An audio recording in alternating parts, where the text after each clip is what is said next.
യേശുവിൽ ഏറ്റവും സ്നേഹം നിറഞ്ഞ സഹോദരി സഹോദരന്മാർ, ഈ ദിവസങ്ങളൊക്കെ ഒത്തിരി മാതാപിതാക്കൾ വിളിച്ച് പ്രാർത്ഥന സഹായം ആവശ്യപ്പെടാറുണ്ട്. കുട്ടികളൊക്കെ കുറച്ച് പേരുള്ളൂ, പക്ഷെ മാതാപിതാക്കളാ എന്താ കാര്യം എന്നറിയോ? പരീക്ഷാ സമയം ഭയങ്കര ടെൻഷനാണ് മാതാപിതാക്കൾക്ക്. കുട്ടികൾക്കില്ലാത്ത ടെൻഷനാണ്. അതൊക്കെ സ്വാഭാവികമാണ്.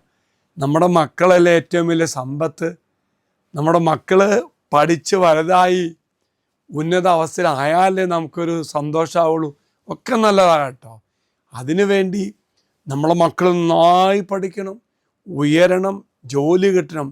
ഇതേത് മാതാപിതാക്കളുടെ സ്വപ്നമാണ്. എങ്കിൽ പ്രിയമുള്ളവരെ, ആ സ്വപ്നം പൂർത്തീകരിക്കുവാൻ നമ്മുടെ മക്കൾ നന്നായി പരീക്ഷ എഴുതണം. ചില മാതാപിതാക്കളെങ്കിലും ടെൻഷൻ അടിക്കുന്നുണ്ട്, മക്കൾ പഠിക്കുന്നില്ല, കഴിഞ്ഞ റിസൾട്ടൊക്കെ പരാജയമായിരുന്നു.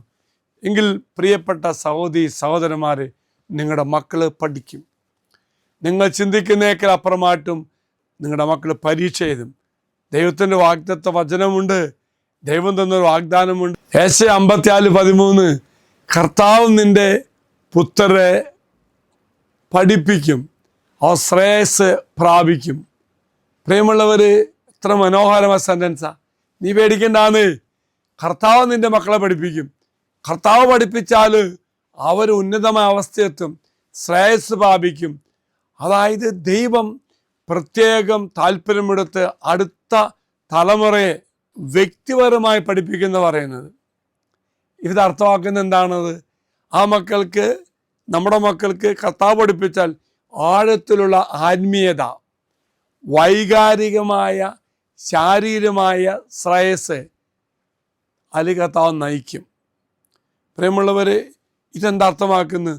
ഭാവി തലമുറയെ, അവരുടെ ഭാവി തലമുറയുടെ ജീവിതം മനോഹരമാക്കുവാൻ ഒരു ഉടമ്പടി, ഈ ഉടമ്പടിയുടെ ഒരു യുഗം, അതിലേക്ക് നമ്മുടെ മക്കളെ ദൈവം നയിക്കും. അതാണ് കർത്താവ് പഠിപ്പിക്കുന്നു എന്നർത്ഥമാക്കുന്നത്.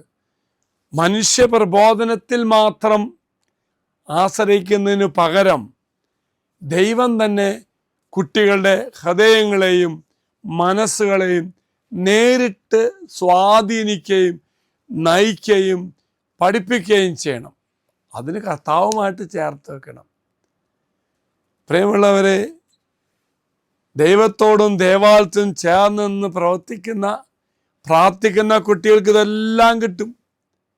വീണ്ടും ഓർക്കുക, ദൈവം നയിച്ചാൽ അവർ സുരക്ഷിതരാകും, നീതിമാന്മാരായിരിക്കും, ഭയത്തിൽ നിന്ന് മുക്തരുമായിരിക്കും.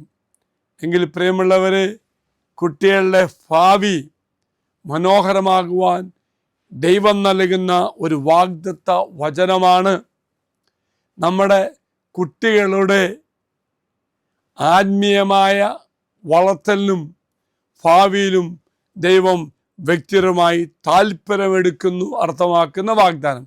അതായത് ദൈവസന്നിധിയിലേക്ക് നമ്മുടെ മക്കളെ കൊടുക്കുക, അവർക്ക് ദൈവത്തെ കൊടുക്കുക, ദൈവം അവരെ പഠിപ്പിച്ചോളും. ദൈവം പഠിപ്പിക്കുക മാത്രമല്ല പ്രിയമുള്ളവരെ, ശ്രേയസ് ആർജിക്കുക എന്ന് പറയുമ്പോൾ സമഗ്രമായ തരത്തിൽ കർത്താവ് നമ്മുടെ മക്കളെ നോക്കും, പരിപാലിക്കും, ചേർത്ത് വയ്ക്കും, വളർത്തും. ദൈവം നമ്മയും നമ്മുടെ മക്കളെയും അനുഗ്രഹിക്കട്ടെ. പരീക്ഷ ദൈവം തന്നെ എഴുതിപ്പിക്കട്ടെ. ആത്മാവ് നിറഞ്ഞുകൊണ്ട് നമ്മുടെ മക്കൾ നയിക്കപ്പെടട്ടെ. മക്കളെ കർത്താവ് അനുഗ്രഹിക്കട്ടെ എന്ന് അച്ഛൻ പ്രത്യേകം പ്രാർത്ഥിക്കാം കേട്ടോ. നിങ്ങളുടെ നിയോഗങ്ങൾ ദൈവസന്നിധി സമർപ്പിക്കാം, ഈ വാഗ്ദത്ത പേടകത്തിലേക്ക് സമർപ്പിക്കാം.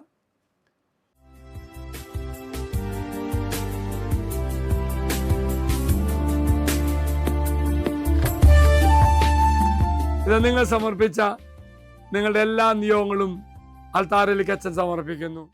അച്ഛൻ ഈശോയുടെ ആശീർവാദം തരാം. നമ്മുടെ കർത്താവായ ഈശോ മിശിഹായുടെ കൃപയും പിതാവായ